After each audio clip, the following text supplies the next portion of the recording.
toda galeria de arte ela tem a alma do galerista. Então a Luiz Maluf Art Gallery ela não tem diferença da galeria para mim.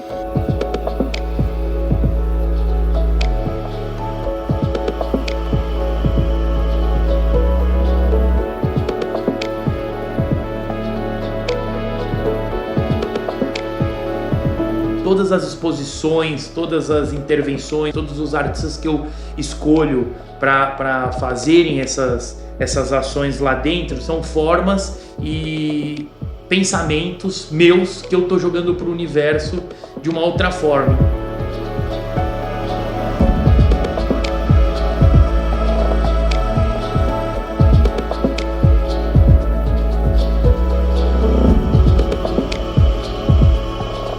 Eu acho que a grande diferença que se tem no Luiz Maluf é ele, né?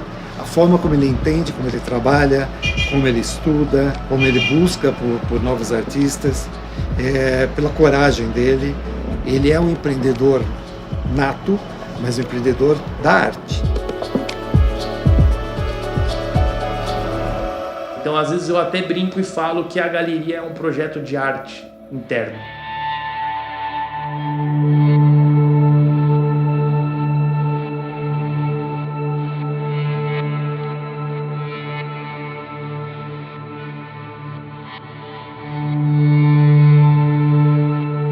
Historicamente aqui no Brasil, as grandes galerias são formadas por mulheres, né? As mulheres são as líderes do mercado de arte, são aqui nós chamamos aquelas que consagraram e estruturaram o mercado de arte no Brasil. São algumas pessoas que têm afinidade com a arte, algumas pessoas que têm afinidade com a arte e têm algum recurso para investir, empresários e colecionadores que em algum momento perceberam que tinha um certo patrimônio investido em arte e resolveram também lidar com o mercado. Então tem ex-colecionadores que passam a comercializar arte, tem pessoas que têm afeto por arte ou convicção de que essa seja uma prática interessante, então tem alguns perfis de acordo geralmente com o seu histórico profissional e econômico. O interessante das pequenas galerias é a capacidade que elas têm ainda de produzirem um espaço arejado, um espaço onde a presença de jovens artistas ou artistas que ainda não foram submetidos a esse lugar da institucionalização da arte, né, tomam lugar. Os trabalhos dos artistas deles são únicos. Tem ali tem uma magia naquele lugar, que acho que o Luiz tem a ver com o olhar dele, que faz com que a gente perceba um fio condutor naquilo. Eu acho que a galeria ela é democrática, né? Ao longo de todo esse tempo, um dos trabalhos que eu venho fazendo é tentar atingir todos os públicos. Através dessa multiculturalidade, eu consigo discutir diversas culturas e diversos temas. Tem artistas na galeria, um deles é o hiperrealista, sabe? Discute a pele, o formato, através da memória, do tempo. O outro discute a cor, né? O gesto, enfim, o tempo também, mas de uma outra forma. Sabe? Eu acho que cada artista tem uma discussão diferente, que isso é apropriado e é relevante por estar nessa cidade gigantesca e por ter diversos olhares, sabe? Ele surpreende sempre. Eu acho que isso é que faz com que ele tenha um público tão presente. Eu tento informar e fomentar, conscientizar e explicar o que eu acredito, e assim eu conquisto novos colecionadores. Talvez seja aí um pouco do diferencial da galeria. Eu não olho o artista se ele já fez exposição em museu, se ele é conhecido, se ele já tem uma trajetória, ou se ele começou a pintar ontem. Eu olho o trabalho dele. E se eu acho que o trabalho dele é pertinente e tem uma discussão válida pelo que eu acredito, aí eu falo com esse cara e faço uma exposição.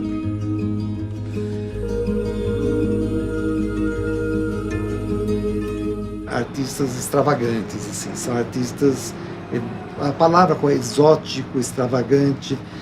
O que eu sinto ali é que eles têm essência. Ele já tem uma identidade, né? Ela não está muito clara, mas essa coisa de ele trazer artistas inusitados, eu acho que ele está construindo uma identidade. como a gente observa o sistema da arte, a primeira grande instituição desse sistema é o artista.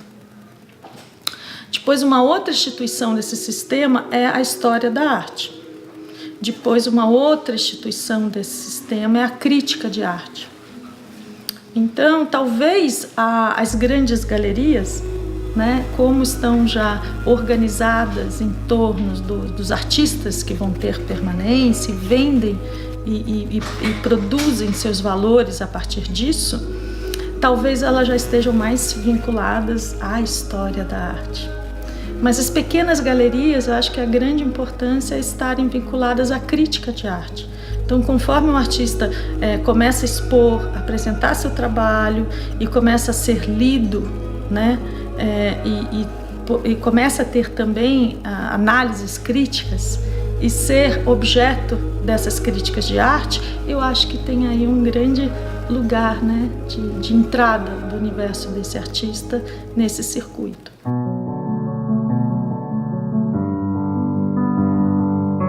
A arte sempre foi muito um hobby pra mim, então era uma coisa que eu fazia e colocava na gaveta depois. Eu não tinha um pensamento artístico, porque eu era muito pequeno, mas a técnica foi se aprimorando conforme os anos foram passando, e aos poucos eu fui entendendo que a minha técnica poderia ser um médium, um meio para eu dizer coisas que eu queria dizer. A pele, as extremidades do corpo, as mãos, os pés são nosso primeiro contato com o mundo, eu acho. A gente fala que os olhos são o primeiro contato com o mundo, mas na verdade eu acho que o tato é a parte mais visceral do contato do ser humano com o externo. E através disso eu tento usar do artífice da pele como uma crônica da espécie humana, onde eu posso falar sobre o tempo, sobre a passagem do tempo principalmente, marcas, poros, manchas, rugas. E eu me utilizo do hiperrealismo para potencializar os significados que a pele tem para nós como os seres humanos como um ser social e uma espécie. Eu me utilizo da anatomia e da parte material e física do ser humano, que é a pele, como uma forma de fazer uma analogia, uma conexão com empatia, com efemeridade, com ludicidade e com essas propriedades, com as propriedades para se criar uma entidade humana, um humano único. Um jovem artista arrisca. Ele quebra com questões canônicas da linguagem, ele quebra com lugares em que as linguagens estão estabilizadas, porque ele vem com uma força, uma insurgência, um modo de ver o mundo absolutamente própria de quem, né, inicia aí um estatuto de observação do mundo. E ao mesmo tempo ele arrisca se colocando nesse lugar, né, contundente de observação do mundo. Ele é muito mais pirado em relação, né, a esses lugares da arte, e eu acho que é aí que ele toma força.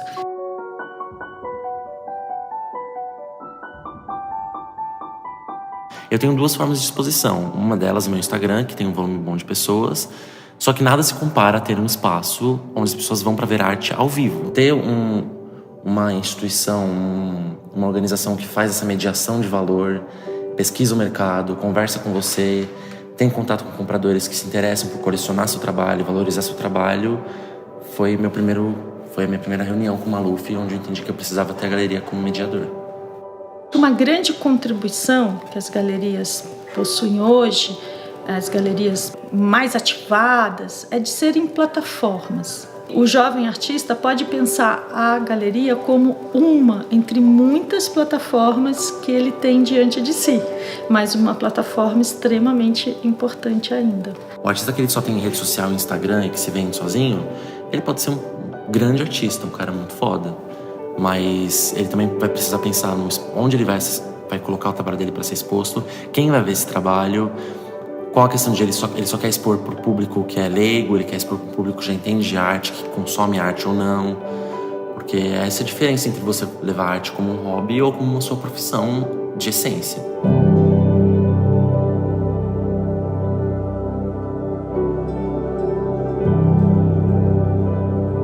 Ela fomenta em todos os sentidos, desde que eu tento aproximar o artista do colecionador, ou não, ao mesmo não sendo colecionador, eu tento aproximar o artista do espectador. O Luiz, ele tem um olhar um pouco mais amplo. Tem rolado um trabalho bem importante da parte da galeria dele, que é deixar uma coisa bem heterogênea, assim, sabe? São jovens dialogando com o mundo, mas através de meios diferentes. Talvez seja óleo sobre tela, ambos os trabalhos, mas um vai mais pra arte de rua, pro grafite, etc. Eu vou mais pra arte de sala, de salões. Então acho que essa heterogeneidade do trabalho da galeria do Luiz é o que ele traz de mais diferencial, de mais importante. Assim. É uma experiência louca você trabalhar com isso, sabe? É satisfatório, prazeroso, eu gosto muito. Eu quero ser sempre uma peça onde consiga trazer uma discussão, mas o artista ser a linha de frente dele. Quanto mais a arte estiver presente no cotidiano das pessoas, mais a gente entende a nossa história.